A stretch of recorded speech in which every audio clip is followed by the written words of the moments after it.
All right, welcome back to Louder Than Life 2025. We're joined by Corey and Paolo from Trivium. Thanks for stopping by, guys. Yeah, thank you for having us. It's a little bit hot out here today, huh? Yeah, but it's not Florida hot, so we're feeling okay. Well, you guys haven't played here in 9 years. Do you know that? It's been a long time, yeah. We were like, is it at the same site? We came in, we're like, oh no, this is new. Yeah. It's bigger now. Yeah, that was back on the River Road site years ago. You guys played the third one ever, and it was back then it was just 2 days.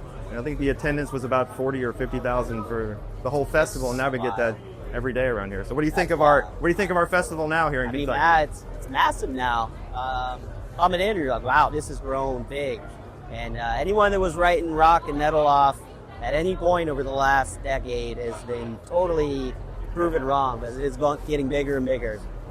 Yeah, head to hell with Gene Simmons. What has he know? Yeah. Well, you guys have been out here doing the tribute to Ascendancy, obviously the 20th anniversary of that. And are we going to get all of that tonight? We don't have enough time to do it all. No. So it's kind of one of those things where we still got our big monster, so we're celebrating it in that way. I think we're playing something from it, but we're kind of transitioning to this EP that we got coming out on Halloween called Struck Dead.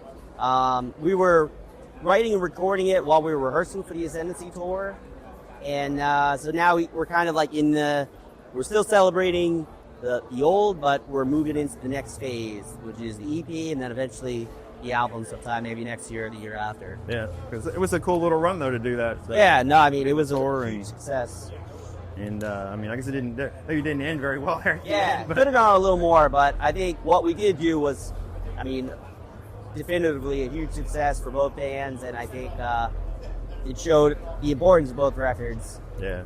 Well, I mean, and, at the time, maybe you wouldn't have known, but, naming it Ascendancy, really, your first major label record, it was the one that broke you. Yeah. Looking back on it now, it's so perfectly named. Yeah, it's good of, I think at the time we couldn't have anticipated that would have blown up the way it did. We were hoping, of course, that people would hear it, that we'd get out on great tours, but it was like, once we did that UK run, once we did Download and Ozfest, it was like, whoa, we're off now, and great. It was great to go back and kind of relive the record by literally playing the whole thing. Yeah. Well, you guys get signed by Road. You put out one album out kind of on an independent label. You get signed by Roadrunner. Well, take me back to that time when you're going in there to make that. It's got to be a time where it was exciting, maybe pressure filled too. A little bit of everything. It's just your shot to your first shot on a big major record label and. Let you take it. You were there before. Scary and nervous and exciting and 1,000 different emotions, right? No, I don't really think there was really too much thought put into it. We were just excited to go in. That was like my first time recording an album, so I had no experience what it was like. So it was just kind of just in there recording and having fun in the whole process. That we hadn't really done a whole lot up until that point. We played some shows and whatnot, but it was like. I think it was just, there wasn't really any big pressure or anything. It was like, hey, you're cool, we got signed to a label, awesome, you take a record, awesome. Yeah. And we just went in there just like that youthful innocence of just, hey, we're just gonna make a record, and then once it got out to the world, that's where everything, kind of, then you realize oh, it's actually kind of the big deal, but before you really had any fans or anything was going on, it was just kind of, hey, we're just doing this fun thing, in the studio. Hearing our music come to life, and then once the world got it, then it was kind of like, oh, there's actually some responsibilities and pressure now, but the demand from all this, playing festivals for the first time or doing all these big tours and having to really go out there and present yourself, professional. The next record was when the pressure was like, oh, okay, now there's expectations. Yeah. Well, it's funny, Ascendancy only. I think it was 125 on the Billboard chart or something, but it's considered now a metal epic. It's considered one of those. It is classics. crazy how that can kind of work, but I guess at the time it was different. Being out on tour was the best way to kind of break for new bands. We weren't going to be on the radio with really any of the songs on that record. It was a very heavy record, but we had the outlets here in America. Being on Ozfest was such a big seal of approval to rock and metal fans. If that band's on the second stage, you got to have something cool. And like we had the right record at the right time. And I mean, if you go back and look at the bill on the year we did, it's so stacked. And I mean, we were playing to like 10,000 people even at 9 in the morning, and it really made a big difference for us. Yeah, and I mean, so many of those songs are just classic. Yeah, it's weird to kind of go back and be like, wow, like when you play those songs still, they still have this special energy and magic live, and it's weird to even think of any of our stuff being classic at this point. But I guess once it gets to 20 years, and if people are still singing it, you gotta be, well, I guess it's a little classic at this point. Yeah, there's some timeless themes in that, and I think a lot of things that still ring true to a lot of people. For sure. Not to get too political or anything, but I think there's some messages in there I think that ring true. You go back to like the first two Black Sabbath records, you'd be like, well, I mean, hey, a lot of those lyrics are still hitting pretty hard right now, and I guess that's a sign of if you can deliver it with the right music and the right message, sometimes it can last well beyond the band even. Yeah. And you guys have been with Roadrunner the whole time. I mean, can you just talk about that relationship? And it's crazy, man. It's like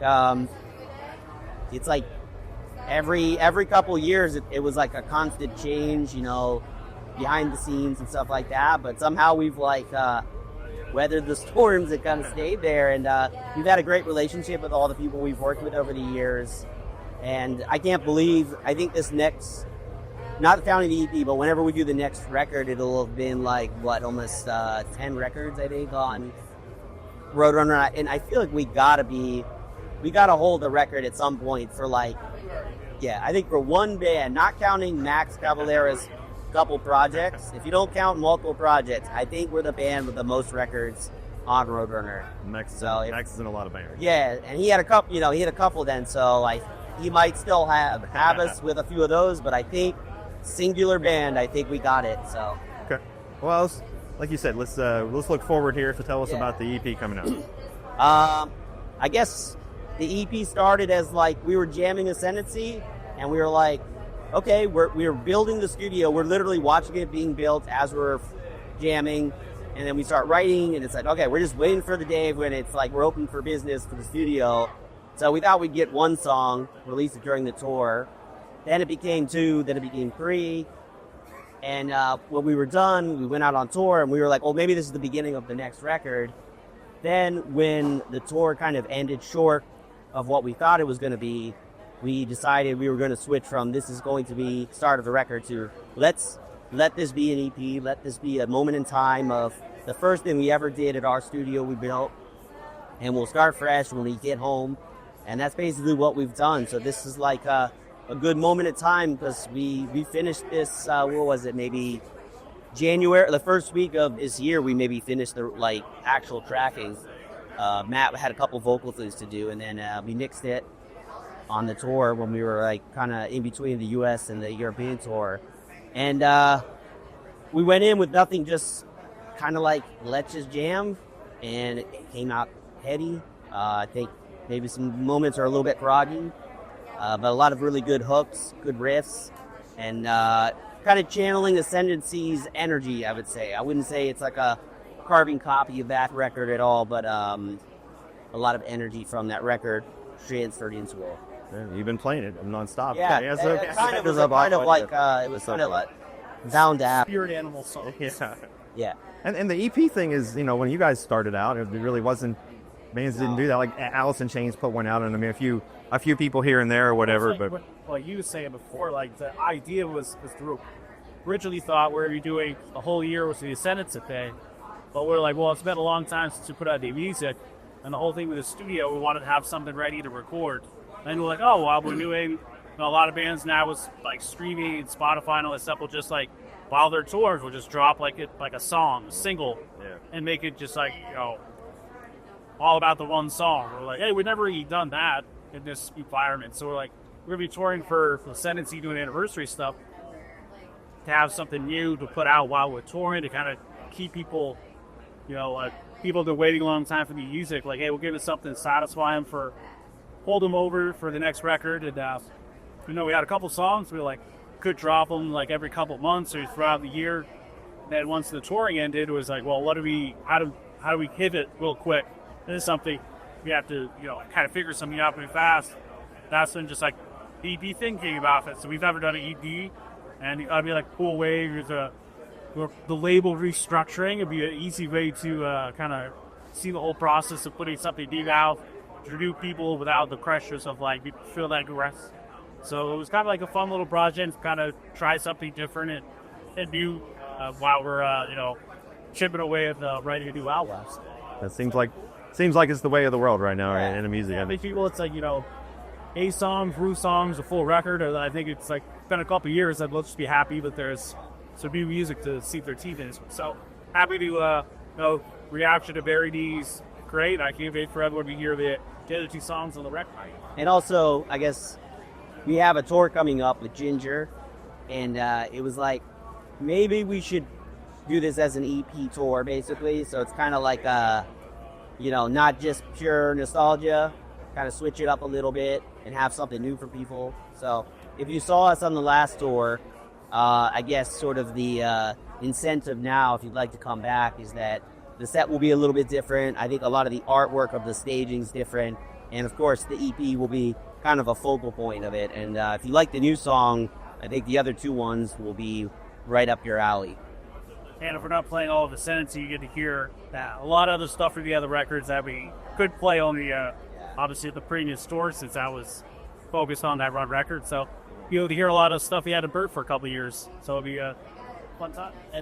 All right, we'll look forward to seeing what we hear tonight. We'll hear some of Ascendancy. Yeah, you'll still see the big monster, so we can wave to him and say, happy 20 years, yeah. All right, one of you guys got other interviews to do. They're giving me the wrap-up sign over there, but appreciate you guys taking the time. Thank you so much. And appreciate it, and we look forward to seeing you out there tonight. Try not to sweat to death out there. I know. Oh, my gosh. I don't think it'll be as bad as Rockville was for us. That was pretty hot. I mean, we were there, too. Yeah. You want to be on the sun directly